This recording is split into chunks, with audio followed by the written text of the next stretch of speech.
issue to be discussed in complex experimental design is the number of levels in a independent variable. So that means if you have one independent variable and if you have two levels of manipulation, that's like low and high, that's two levels. But that may be a problematic if you assume the relation between the independent variables effect is actually not linear. So that example is depicted in this the graph or chart.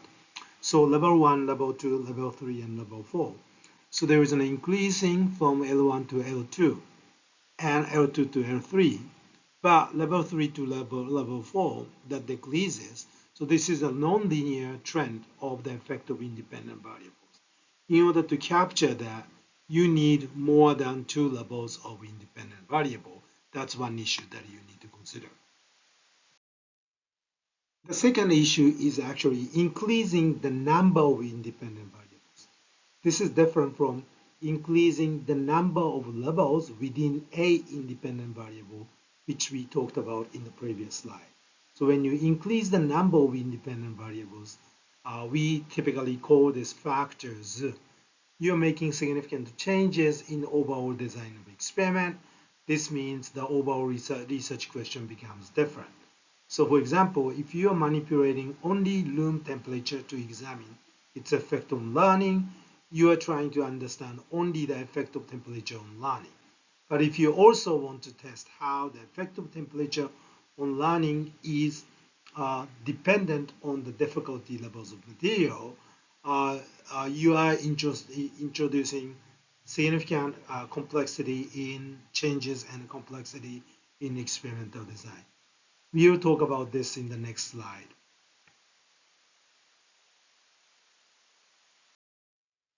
I'd like you to recall when we have two independent variables, so that's called two-factor experiment, you have three hypotheses, not just two hypotheses. So let's think about if you're manipulating both the levels of material difficulty and then also the room temperature. You have three research hypotheses you have. Number one, effect of room temperature on learning. That's the research question number one. Number two, whether or not there is an effect of difficulty of material on learning. That's the research question number two with a corresponding hypothesis. And then finally, you're also interested in interactive effect of room temperature and difficulty on learning. This means, for example, how the room temperature's effect on learning is also dependent on the difficulty level of material. We are going to talk about this in more details in the next slides. The key to achieving a good understanding of the experiment in which two independent variables are manipulated is grasping this notion of interactive effect. So we try to understand this using this example where temperature and material difficulties are two independent variables that are manipulated. So look at this graph. Y-axis is the performance level. So that's a dependent variable. The green is a plot of difficult materials as a function of comfortable temperature and high temperature. And the yellow is the plot of easy materials for comfortable and high temperature. So when you look at this, the overall, this is a clear interactive effect because the temperature doesn't affect the performance on easy material because across comfortable and high temperature, the performance level remains the same with the 9 items correct. But when you turn your attention to the green line, which is a difficult material, whereas in comfortable temperature, the performance level is at 7. It declines when the high temperature is introduced to 4. So this means the performance levels, changes in performance level due to the temperature is not the same across difficult and easy materials. Okay, so that's an interactive effect. The interactive effect of independent variable or interaction between independent variables. Note that interaction always happens between independent variables. More specifically, I think if I fully describe this, this is actually the effect of independent variable 1 on the dependent variable is also dependent on the level of the second independent variable. That is the interaction. So if you add a third independent variable, you can think about three-way interaction. That becomes very complicated, so we try to stay away from that for now. This is going to require some getting used to. So I'm going to repeat it again. A two-way interaction means that influence of one independent variable on a particular dependent variable depends on the level of other independent variable. So for example, in the slide number 5, high room temperature decreases test performance for difficult problems, but not affect performance on easy problems. This means effect of temperature depends on the difficulty level of material. Okay, so this further means paying attention to the overall effect, which is called main effect, such as effect of room temperature. When you disregard the levels of difficulty level, it's not informative to understand the nature of the effect because its effect is dependent. That means different depending on whether the material is difficult or easy. Some of you may wonder, why do we need to talk about these complicated things? That's because the answer is because the world is complicated. That's the simple answer. You remember Einstein's condition, like multiple causes are impinging upon uh, some specific things to produce complicated effect. So understanding interaction is one step toward understanding these complex relation between different kinds of causality. Okay. So at this stage of the kind of your mastery of research method, what's important and critical at this stage is you should be able to decode main effect and interaction from at least 2 by 2 summary table of mean, like the one that I'm showing in here. So the 2 by 2 table, using the example of manipulation of difficulty level of material and the room temperature produces 2 by 2, that means 4 different kinds of conditions. So the difficulty level of material is actually high or low, and room temperature is high or low. Therefore, it produces high, high, high, low, low, high, and low, low condition. This is a 2 by 2 summary table. And what the numbers that you see in each cell or each box is actually the mean in each condition, because the reason is, for example, imagine that high condition had 20 people, low high condition has 20 people, high low condition has 20 people, low condition has 20 people. So the value that you have in each cell is the mean across these 20 people in each group. And you need to be able to kind of discern the overall trend of main effect and interactions, which address these three hypotheses that we talked about in the earlier slide, by looking at the patterns from all of these summary data. The skill that you need to acquire or you need to become comfortable using is decoding these notation, like, because the reason is factorial design study is actually expressed or indicated by these notation, like 2 by 3.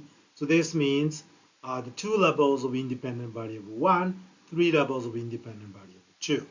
If it's 3 by 3, 3 levels of independent variable 1 and 3 levels of independent variable 2. And then finally, let's look at 3 by 3 at the bottom. This means you have 3 independent variables are manipulated. And each of the 3 independent variables has 3 levels of manipulation or conditions. So this means 3 by 3 means it requires 9 by 3, that's 27 different kinds of conditions. Okay, so that's you need to get used to these kind of decoding the meaning of these notation. So as we talked about in slide number 4, you are addressing basically three different kinds of research questions. The effect of independent variable 1, effect of independent variable 2, and then there is an interaction between independent variable 1 and 2. So this means the hypothesis that you're actually examining is main effect of independent variable 1, main effect of independent variable 2, which is main effect of independent variable 1 is an effect of temperature when you ignore the effect of material difficulty. The main effect of independent variable 2, this means effect of material difficulty on the dependent variable when ignoring the effect of temperature. And then finally, there is an interaction between independent variable 1 and 2. So this is the extent to which the effect of room temperature on the learning is also dependent on the effect of material difficulty. First step in addressing and identifying main effect and interaction is to identify something called marginal mean, which is different from cell mean. Cell mean is indicated by black font, whereas marginal mean is indicated by red font. So I hope you understand how this works. So marginal means for low condition in independent variable is 8. That's because the marginal mean here is the meaning of this is low condition independent variable 1 when you ignore the independent variable 2. So therefore 10 and 6 average across these two conditions is 8.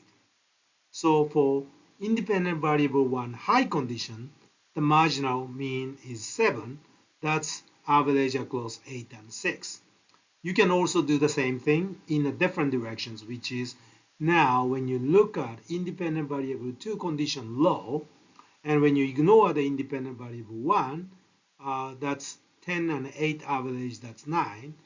And then for high, that's 6 and 6, therefore the average is 6. So those are the marginal means. That's the first step in identifying main effect and interaction. And a table that's basically the same as the table in slide number 12. But here I'm basically describing what each of these cells means. And so I would like, I hope this is going to help you. Please take a look at this. And I know it looks kind of complicated, but when you slow down and look at each one carefully by referring back to the concrete example, you should understand what's going on. So now let's try to identify main effect. So this is an example in which that there is no main effect. So the weight and height on intelligence. So these 100, 100, 100, 100 are summary means for each of the low weight, low height, low weight, high height, and a high weight and low weight height, and high weight and high height. So I hope you look at this one, looking at these patterns of the data, help you identify there is no main effect of weight, there is no main effect of intelligence. At this stage, please ignore the interaction. I'm going to help you identify the interaction using a different example.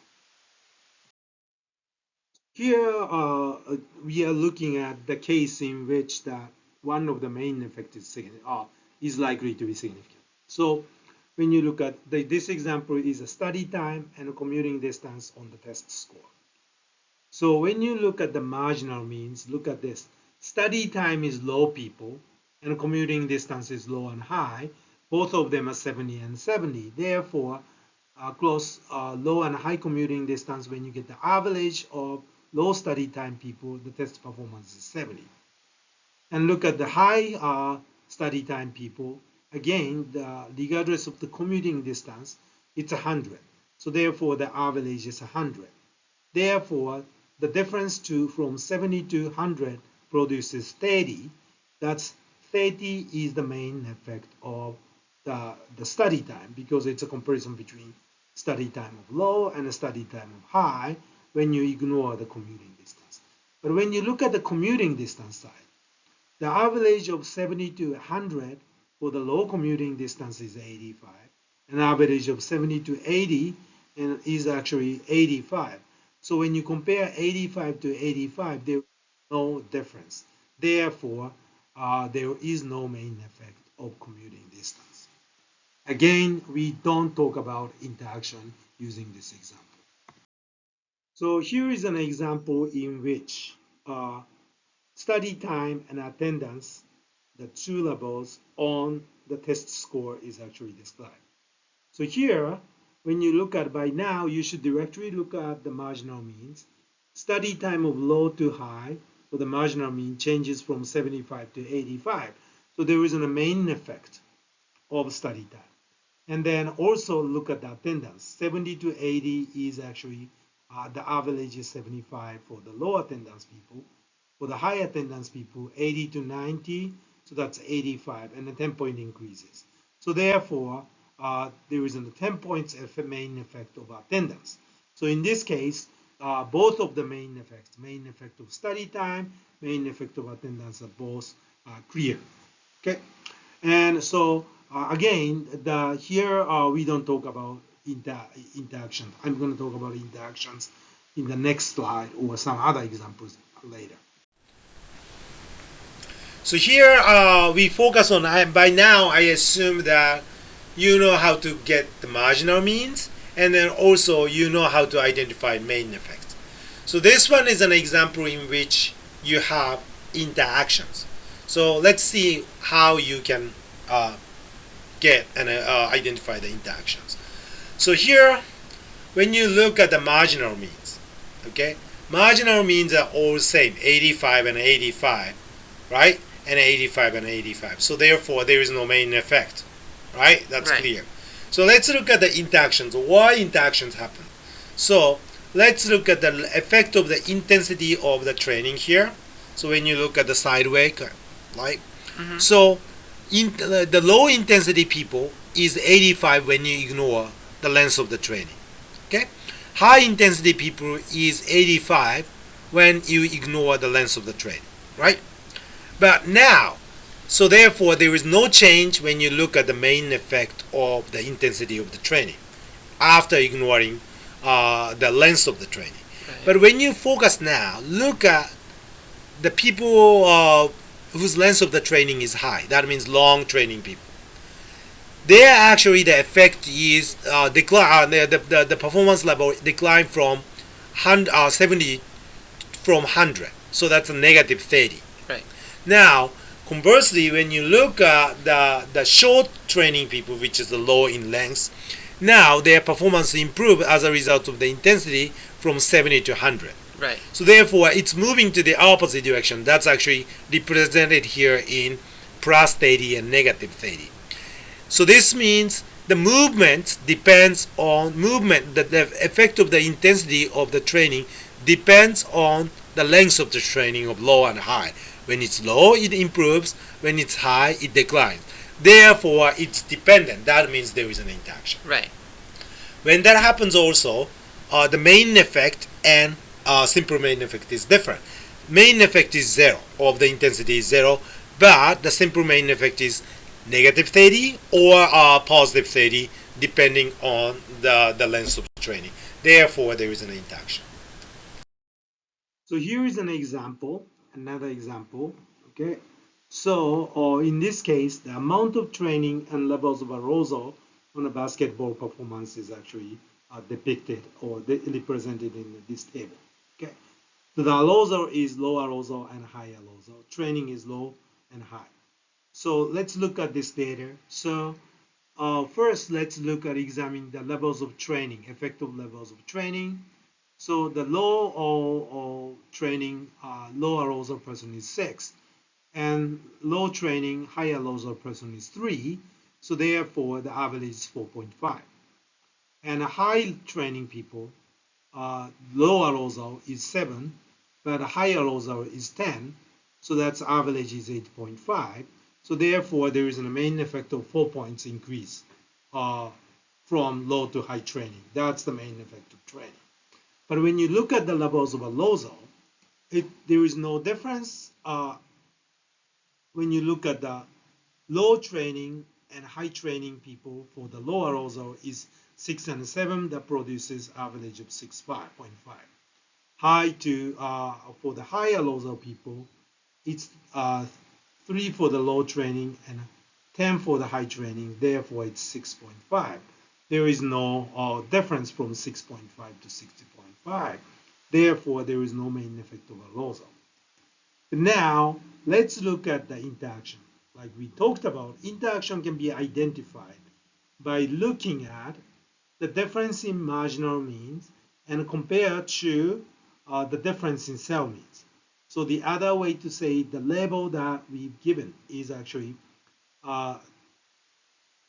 main effect is identified by the difference in marginal means, whereas simple main effect or simple effect is identified by comparing cell means.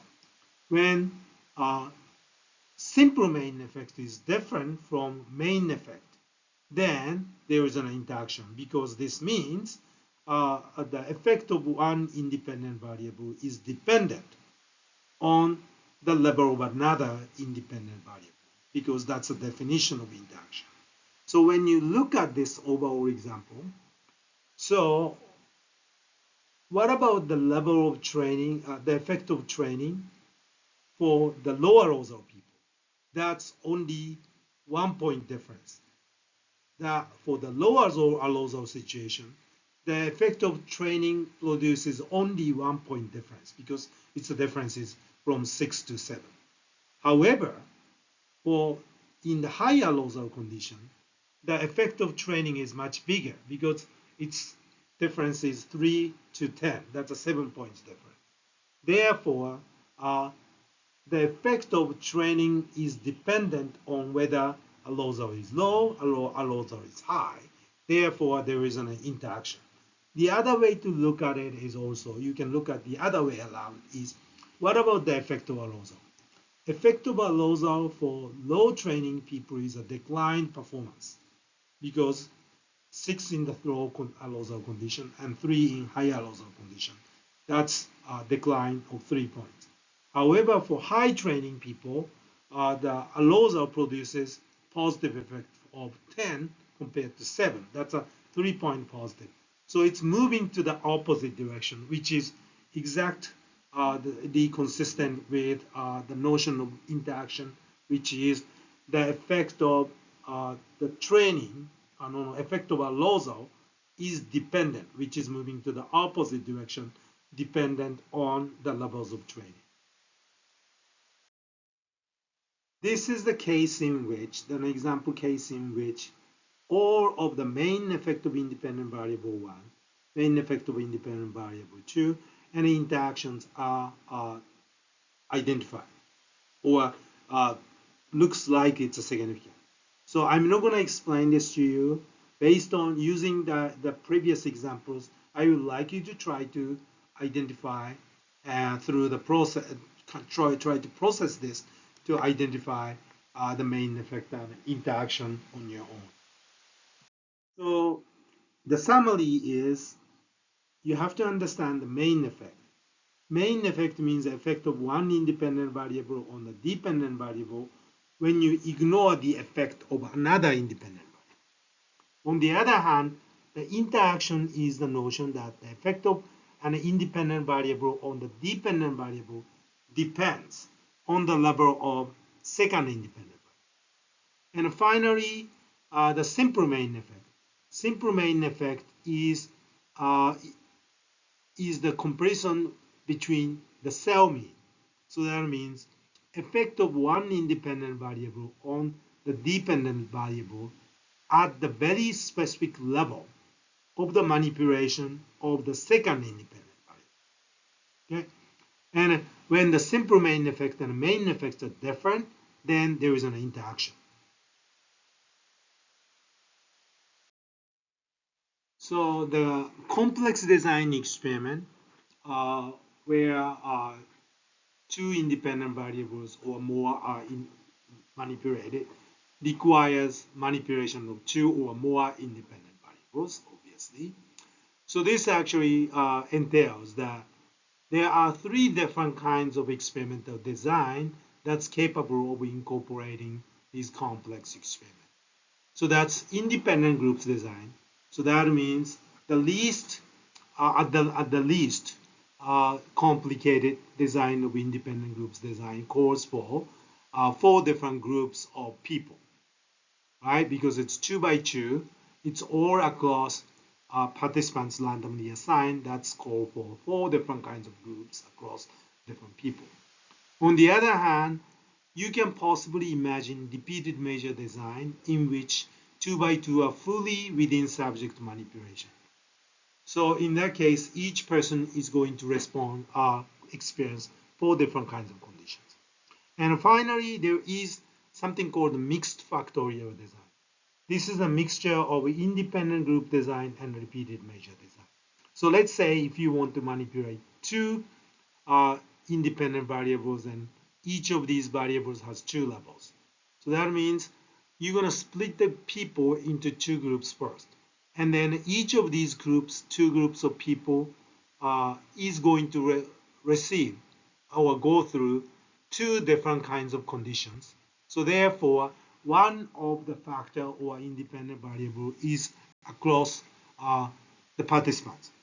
And the other independent variable is manipulated as within participants. This is called mixed factorial.